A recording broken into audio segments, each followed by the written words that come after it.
Mi esposa, una egresada del Tecnológico de Monterrey, me llamó desertor escolar delante de todos. En la fiesta de su ascenso, dijo que tenía que venderle la empresa. Su padre estuvo de acuerdo. Me fui en silencio.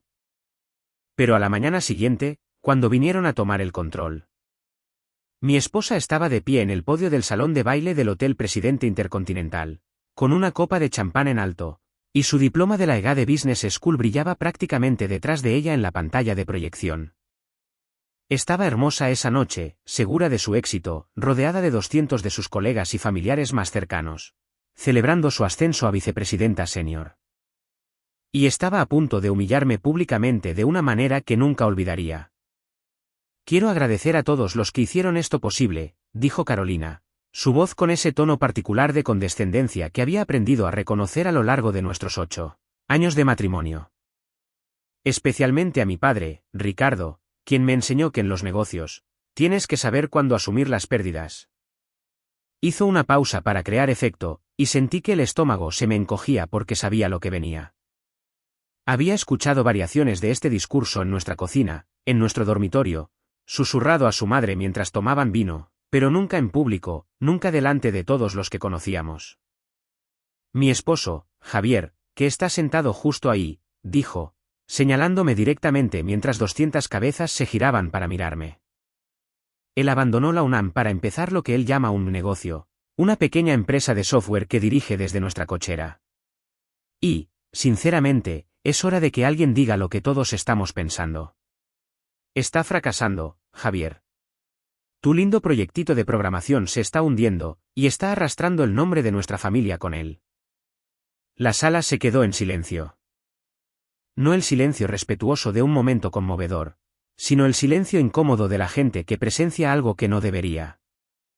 Así que, esta noche voy a hacer un anuncio, continuó Carolina, y vi a su padre, Ricardo, asintiendo con aprobación desde su mesa. Mañana por la mañana, mi padre y yo iremos a la oficina de Javier. Vamos a hacerle una oferta para comprar su empresa. No porque valga algo, sino porque alguien necesita acabar con su sufrimiento antes de que nos avergüence más. Ricardo se levantó, alzando su copa hacia Carolina. La sala estalló en aplausos. Yo me quedé sentado, mientras mi filete intacto se enfriaba en el plato frente a mí, viendo a mi esposa aceptar felicitaciones por su plan para humillarme aún más. Nadie me miró. Nadie me preguntó si estaba bien. Yo era simplemente el esposo desertor de Carolina, el fracaso que necesitaba ser gestionado como una mala inversión. Me levanté en silencio, puse mi servilleta sobre la mesa y salí de ese salón de baile sin decir una palabra. Carolina ni siquiera se dio cuenta de que me había ido hasta que ya estaba en mi camioneta, alejándome del Hotel Presidente Intercontinental, de su fiesta de ascenso, de 8 años de sofocarme lentamente bajo el peso de su desprecio. Lo que Carolina no sabía, lo que su maestría de la EGADE Business School no le había enseñado, lo que la experiencia empresarial de su padre no podía predecir, era que a la mañana siguiente, cuando llegaran a mi oficina en la cochera esperando encontrar a un fracasado desesperado listo para vender, iban a descubrir exactamente lo que sucede cuando subestimas al desertor escolar. Mi nombre es Javier Morales, y esta es la historia de cómo mi esposa egresada del TEC intentó destruir mi empresa y terminó destruyendo todo lo que ella había construido. Si ya estás enganchado con esta historia de venganza y redención, hazme un favor ahora mismo. Presiona el botón de suscribirte, deja un comentario abajo contándome alguna vez que alguien te subestimó y revienta ese botón de me gusta. Confía en mí, vas a querer ver cómo se desarrolla esto. 8 años antes, había conocido a Carolina en una cafetería cerca del TEC de Monterrey, Campus Santa Fe. Yo tenía 24 años y trabajaba en el código de lo que finalmente se convertiría en mi empresa. Ella tenía 23, terminaba su maestría en la EGADE, pero estaba de visita en la Ciudad de México por la temporada de reclutamiento. Congeniamos de inmediato. Ella era brillante, ambiciosa, decidida. A mí me apasionaba la tecnología, construir algo desde cero, cambiar la forma en que las empresas gestionan sus operaciones. No eres como los otros emprendedores tecnológicos, me había dicho en nuestra tercera cita. Tú realmente escuchas. Piensas en el panorama general. Me había enamorado perdidamente. Le propuse matrimonio un año después y, 6 meses más tarde, nos casamos en una ceremonia que pagaron sus padres, porque mi empresa de software todavía estaba en su infancia y apenas cubría los gastos. Ricardo había dado un discurso en nuestra boda sobre lo orgulloso que estaba de que su hija hubiera encontrado a alguien con potencial, aunque yo no hubiera terminado mi carrera de ciencias de la computación en la UNAM. A veces, los mejores emprendedores son los que no pueden seguir el camino tradicional, había dicho. Todos se habían reído como si fuera un cumplido, pero yo había captado el subtexto. No eres lo suficientemente bueno para mi hija, pero ella te ha elegido, así que lo sobrellevaremos. Los primeros años no fueron malos.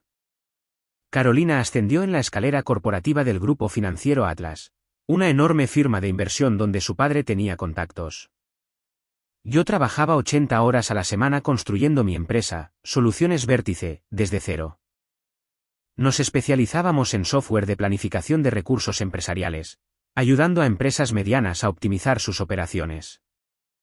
Nada glamuroso, nada que saliera en los titulares, solo software sólido y práctico que resolvía problemas reales. Pero a medida que la carrera de Carolina se aceleraba, la mía parecía estancarse a sus ojos.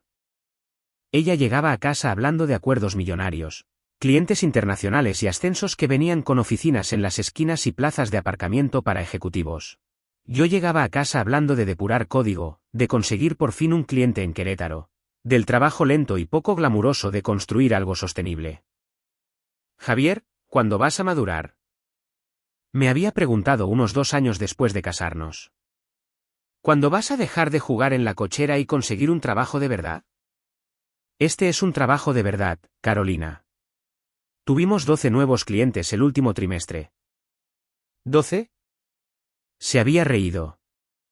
Ayer cerré un trato que vale más que los ingresos anuales de toda tu empresa. Ese se convirtió en el patrón. Cada conversación se convertía en una comparación. Cada logro que yo tenía era minimizado por uno de los suyos. Cada vez que intentaba compartir mi entusiasmo por un avance o un nuevo contrato, ella me recordaba que yo seguía siendo solo el desertor escolar que jugaba con ordenadores mientras ella construía una carrera de verdad.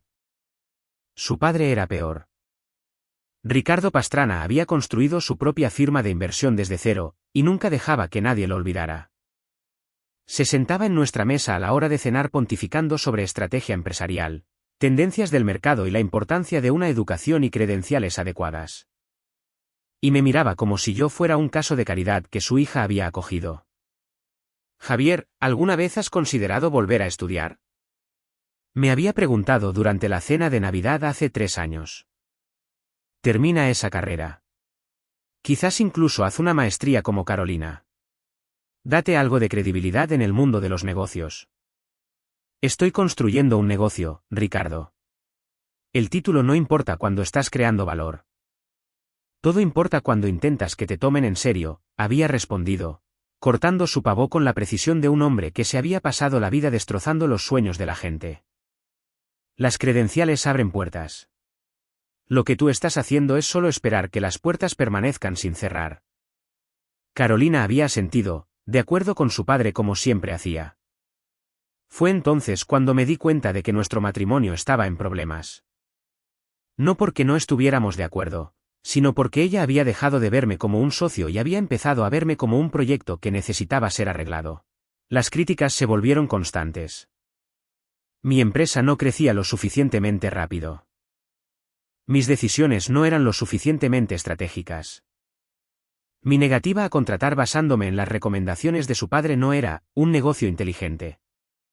Cada conversación se convirtió en una oportunidad para que ella señalara mis fracasos, para recordarme que mientras ella prosperaba en el mundo real de los negocios, yo apenas sobrevivía en mi cochera. ¿Sabes cuál es tu problema? Me había dicho hacía 6 meses, después de que yo rechazara otra de las sugerencias de su padre para atraer inversores externos. Eres demasiado orgulloso para admitir que necesitas ayuda. Los verdaderos hombres de negocios saben cuándo aceptar la ayuda de personas que realmente entienden cómo funcionan las cosas. Los verdaderos hombres de negocios también saben cuando alguien está tratando de apoderarse de su empresa, había respondido yo. Me había mirado con algo parecido a la lástima. Javier, nadie quiere apoderarse de tu empresa. Confía en mí, no hay nada ahí que valga la pena llevarse. Esa conversación había sido el punto de inflexión.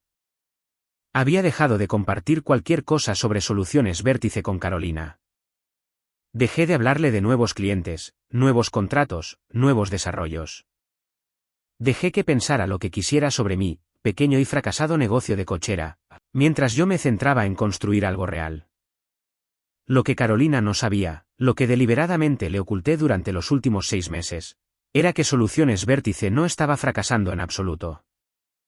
De hecho, estábamos al borde de algo masivo. La mañana después de su fiesta de ascenso, me desperté a las 5 de la mañana en mi oficina. Había pasado la noche en el sofá de la esquina, sin querer ir a casa, sin querer enfrentarme a la expresión triunfante de Carolina. Mi socio, Tadeo Campos, me había enviado un mensaje de texto alrededor de la medianoche. Vi el vídeo. Tu esposa lo publicó en sus redes sociales. Tío, lo siento. Pero recuerda lo que pasa mañana a las 10 de la mañana. Deja que vengan. Había sonreído al leer ese mensaje. Tadeo había sido mi compañero de cuarto en la UNAM antes de que yo abandonara para centrarme en Vértice. Él se había quedado, terminó su carrera y luego se unió a mí de todos modos porque creía en lo que estábamos construyendo. Durante los últimos 6 meses, habíamos estado en negociaciones con una empresa de la lista Fortune 500. Querían comprar nuestra tecnología, específicamente nuestro algoritmo patentado que optimizaba la gestión de la cadena de suministro de formas que ningún otro software podía igualar. La oferta era sustancial, más sustancial de lo que nadie sabía, excepto Tadeo y yo. Lo habíamos mantenido en secreto, esperando a que se finalizaran los contratos, esperando a que los abogados terminaran su trabajo. Y hoy, a las 10 de la mañana, exactamente cuando Carolina y su padre planeaban llegar a mi cochera para hacer su insultante oferta de compra, tenía programada una videollamada con el equipo de adquisiciones para firmar los papeles finales. El momento era casi demasiado perfecto. A las 9:55 de la mañana, oí el Mercedes de Carolina entrar en el camino de entrada, seguido por el Lexus de su padre. Yo estaba sentado en mi escritorio, con el portátil abierto, listo para la videollamada. Tadeo estaba a mi lado, y nuestra abogada, Jennifer Romero, estaba en espera. Carolina entró primero, seguida por Ricardo. Ambos parecían como si estuvieran asistiendo a un funeral, lo cual, supongo, en sus mentes lo era, el funeral de mi negocio fracasado. Javier, dijo Carolina, con la voz cargada de ese mismo tono condescendiente de la noche anterior, necesitamos hablar sobre el futuro de tu empresa. Ah, sí. Pregunté, sin levantar la vista de mi pantalla. Ricardo se aclaró la garganta. Hijo, estamos aquí para ayudar. Carolina me contó sobre tu situación financiera, sobre cómo has estado luchando. Lo hemos discutido y estamos preparados para hacerte una oferta. Compraremos Soluciones Vértice, pagaremos tus deudas y te daremos suficiente para empezar de nuevo. Quizás vuelvas a estudiar, termines esa carrera. Qué generoso, dije, mirándolos por fin. ¿Cuál es su oferta? Carolina sacó una carpeta y la colocó en mi escritorio como si estuviera entregando documentos legales. Estamos ofreciendo 5 millones de pesos. Es más que justo dados tus ingresos actuales y el hecho de que nunca has obtenido un beneficio real. Cogí la carpeta, eché un vistazo a los términos que habían redactado sin mi participación, sin mi consentimiento, sin siquiera preguntar si estaba interesado en vender. Simplemente asumieron que estaba lo suficientemente desesperado, lo suficientemente roto, lo suficientemente fracasado como para aceptar las migajas que me arrojaran. Esa es su oferta, dije. 5 millones por una empresa que he construido durante 8 años. Javier, sé realista, dijo Ricardo. Tu empresa vale lo que alguien esté dispuesto a pagar por ella. Y ahora mismo, somos los únicos dispuestos a pagar algo. ¿Seguro? Sonreí, y vi la expresión de Carolina vacilar con confusión. Tadeo, ¿qué hora es? Las 9:58 de la mañana, dijo Tadeo desde su escritorio en la esquina. El momento perfecto. Giré la pantalla de mi portátil hacia ellos. Miren, aquí está el asunto.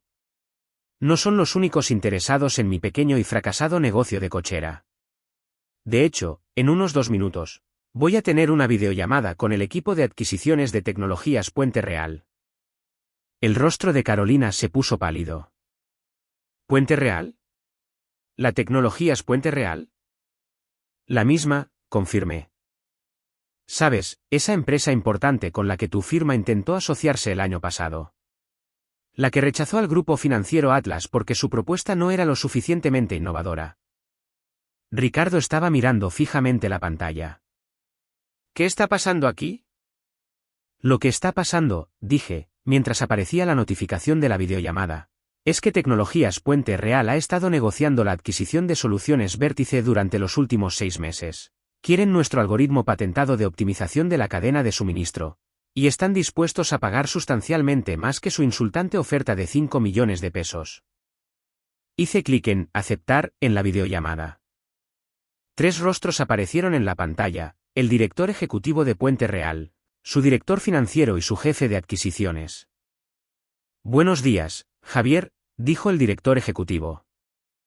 ¿Estamos listos para finalizar esto? Absolutamente, respondí.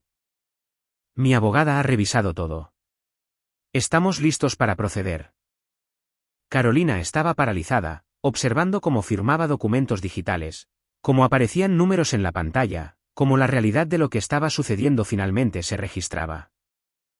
El precio de adquisición era de 850 millones de pesos, no por toda la empresa, sino por una participación del 60%. Conmigo permaneciendo como director de tecnología y manteniendo el control creativo. Cuando la llamada terminó 20 minutos después, Carolina y Ricardo seguían allí de pie, inmóviles, con su insultante oferta de compra olvidada en mi escritorio. ¿850 millones de pesos? Susurró Carolina. ¿Tu empresa vale 850 millones de pesos? Aparentemente más que eso, dije. Nos valoraron en casi 1.500 millones de pesos en total. Me quedo con el 40% y un puesto garantizado con total autonomía, además de bonificaciones por rendimiento vinculadas a cómo funcione la tecnología en su ecosistema. El rostro de Ricardo se había puesto rojo. ¿Cómo? ¿Cómo es esto posible? Tus flujos de ingresos, tu base de clientes. Nada de esto tiene sentido. Tiene perfecto sentido si realmente entendieras la tecnología en lugar de simplemente asumir que era un fracasado, dije. Soluciones Vértice no tiene ingresos masivos porque hemos estado en modo de desarrollo. Hemos estado construyendo algo revolucionario, algo que todas las principales empresas de la cadena de suministro del mundo van a necesitar. Puente Real lo vio. Entendieron lo que estábamos creando.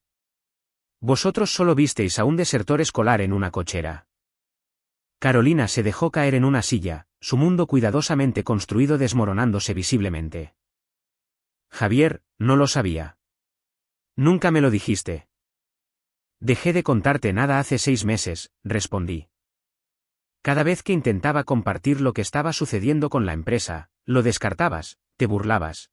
Me recordabas que solo estaba jugando mientras tú construías una carrera de verdad. Así que dejé de compartir. Me centré en el trabajo mientras tú te centrabas en menospreciarme. Pero, ¿por qué no dijiste algo?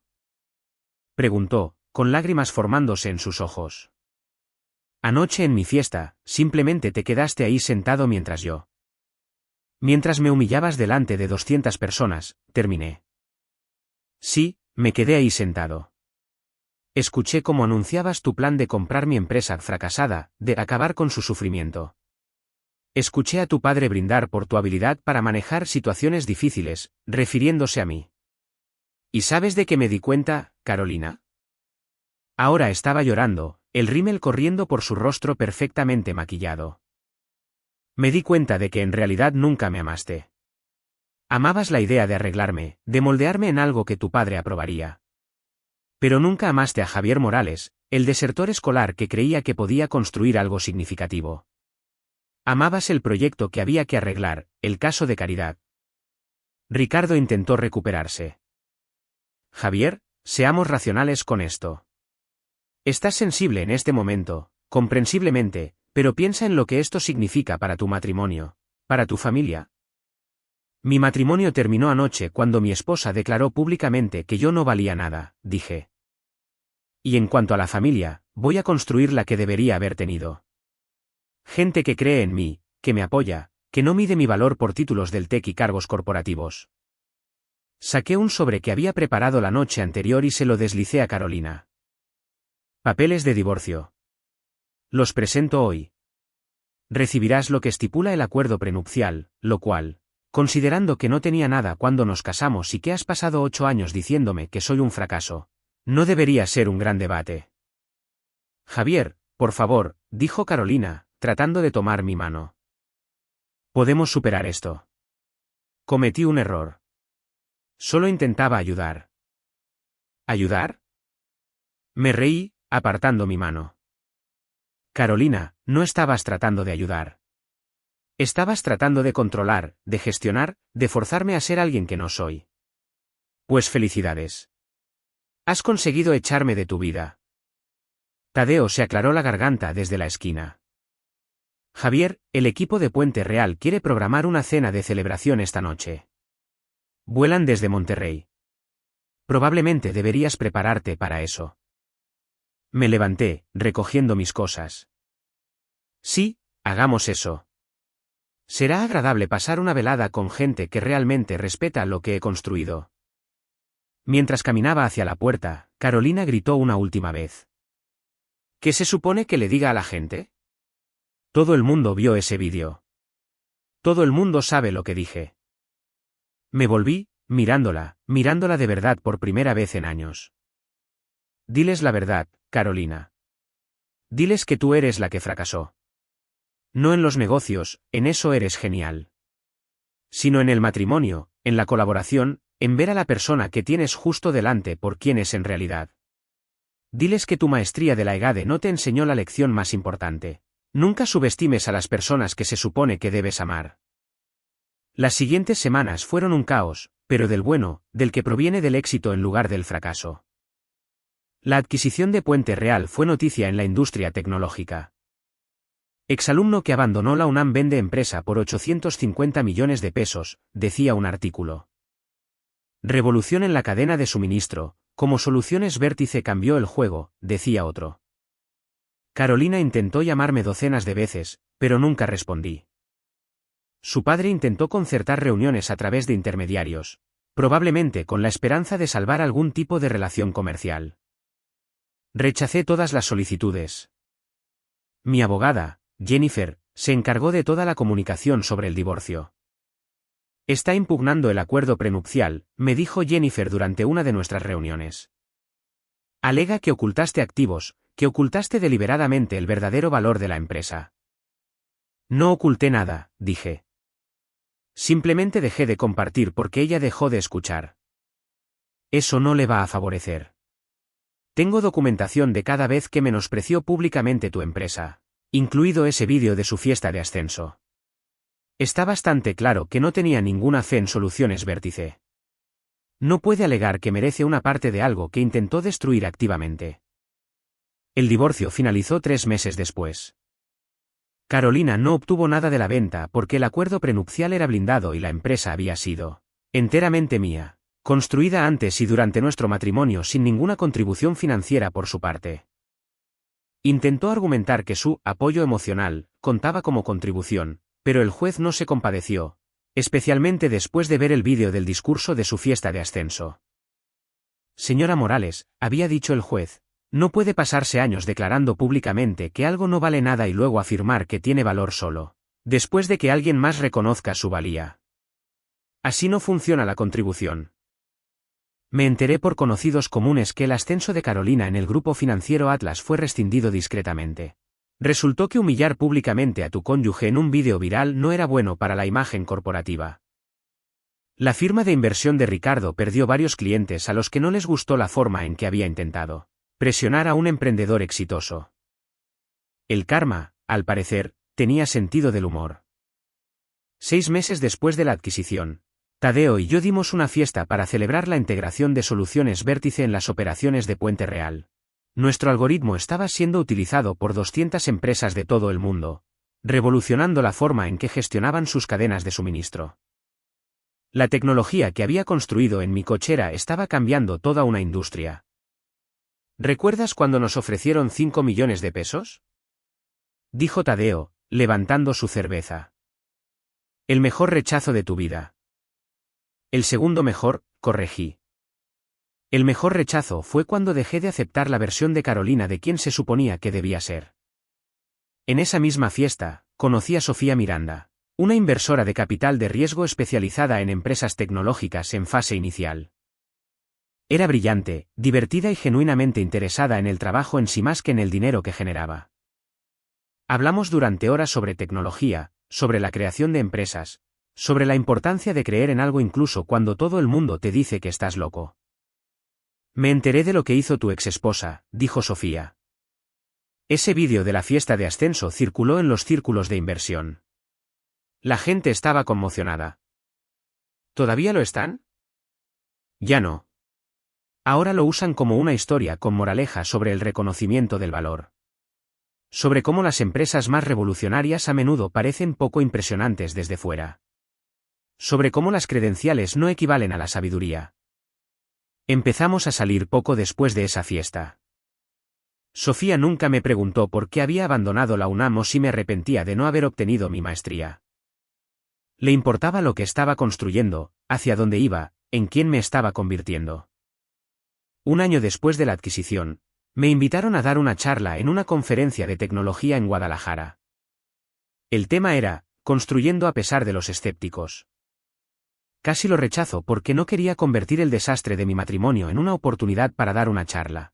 Pero Tadeo me convenció de que la historia necesitaba ser contada.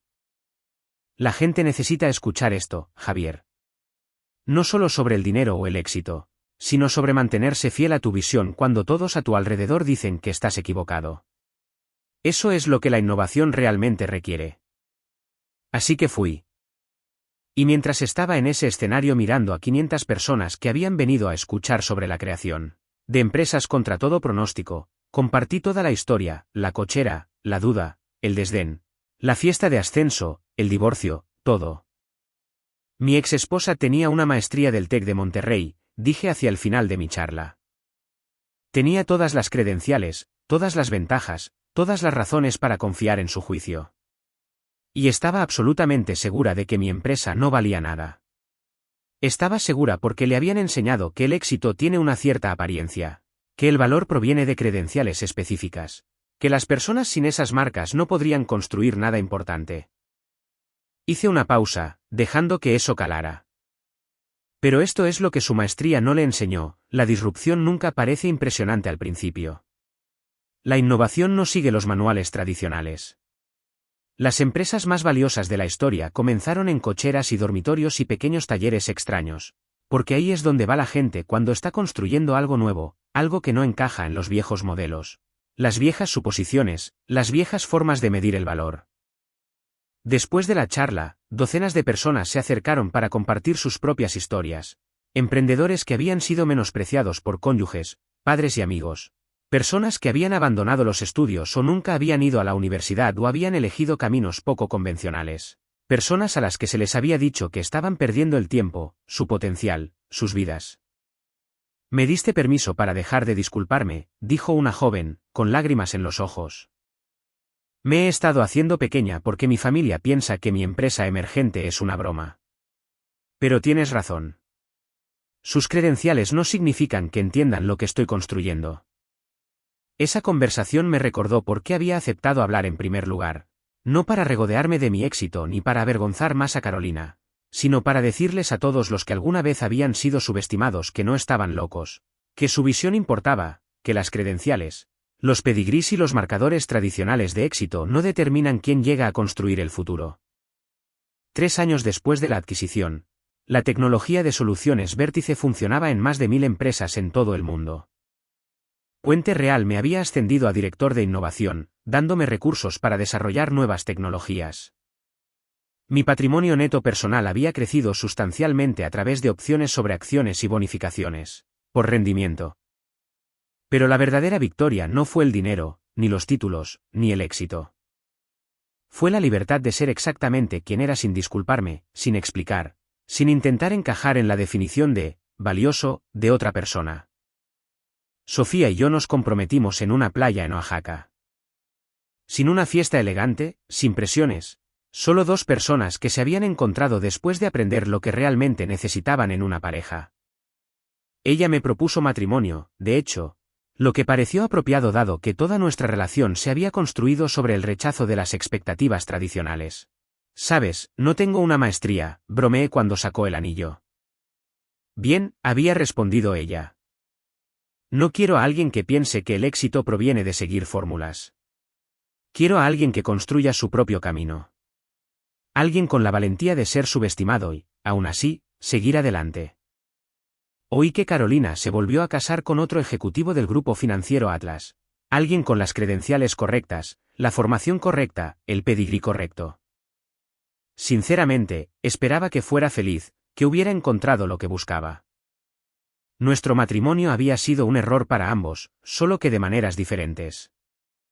Mi padre me llamó unos meses después del compromiso para decirme que estaba orgulloso. No orgulloso del dinero o del éxito, sino orgulloso de que me hubiera mantenido fiel a mí mismo. Hijo, podrías haber vuelto a estudiar cuando todo el mundo te presionaba. Podrías haber obtenido esa maestría, haber jugado el juego que todos querían que jugaras. Pero no lo hiciste. Confiaste en ti mismo incluso cuando te costó todo. Eso requiere más coraje que cualquier título universitario. Gracias, papá. Eso significa mucho. Y Javier, tu madre también estaría orgullosa. Siempre dijo que tenías algo especial, algo que no se podía enseñar en las aulas. Parece que tenía razón. Mirando hacia atrás ahora, 5 años después de esa fiesta de ascenso, me doy cuenta de que Carolina me hizo un favor. No intencionadamente, obviamente, sino al llevarme a ese punto de ruptura. Al humillarme tan completamente, me obligó a elegir, o aceptar su definición de fracaso o demostrarle que estaba equivocada, o encogerme para adaptarme a sus expectativas o crecer hasta convertirme en quien realmente era. Elegí el crecimiento. Elegí la verdad. Elegí dejar de disculparme por ser el desertor escolar en la cochera que creía que podía cambiar una industria.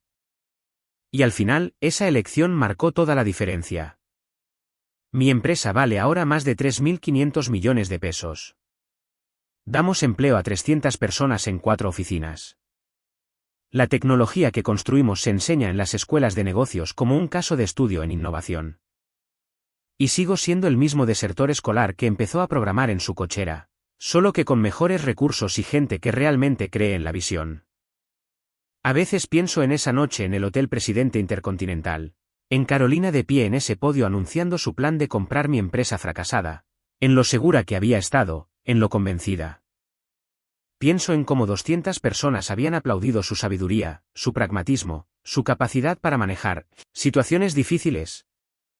Y luego pienso en la mañana siguiente, en la expresión de su rostro cuando se dio cuenta de que se había equivocado en todo, en el momento en que comprendió que su maestría de la EGADE no la había preparado para la lección más importante. En los negocios y en la vida, las personas a las que subestimas son a menudo las que terminan cambiando el mundo. Mi nombre es Javier Morales. Soy un desertor universitario que construyó una empresa de tecnología en su cochera mientras su esposa egresada del TEC le decía a todo el mundo que era un fracasado. Y aprendí que a veces el mayor regalo que alguien puede darte es su completa falta de fe en tus habilidades, porque te obliga a dejar de buscar su aprobación y empezar a demostrarte algo a ti mismo. A todos los que están viendo esto a quienes se les ha dicho que no son suficientes, que han sido menospreciados, que han sido hechos sentir pequeños por personas con credenciales impresionantes y confianza absoluta, recuerden esto, las credenciales miden lo que has aprendido de otros. El éxito mide lo que has aprendido de ti mismo. Y el futuro pertenece a las personas lo suficientemente valientes como para confiar en su propia visión,